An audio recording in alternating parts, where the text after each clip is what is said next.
तनी हथवा संभाल के रख, नहीं तो मुंबई के नाजुक कलाई बिहारी मरद से टकराई तो चूर चूर हो जाए। और हाँ, देहाती देहाती का लगोले बड़ू, हईसन कपड़ा पहन के चलब तो लोग सीटी ना बजाई तक घंटा बजाई। मेरी मर्जी, मैं जो चाहे पहनूं।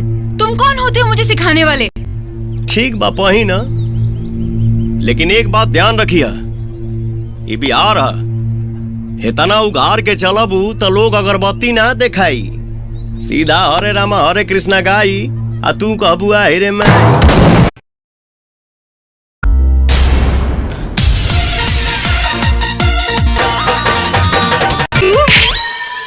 तनी हथवा संभाल के रख, नहीं तो मुंबई के नाजुक कलाई बिहारी मरद से टकराई तो चूर चूर हो जाए।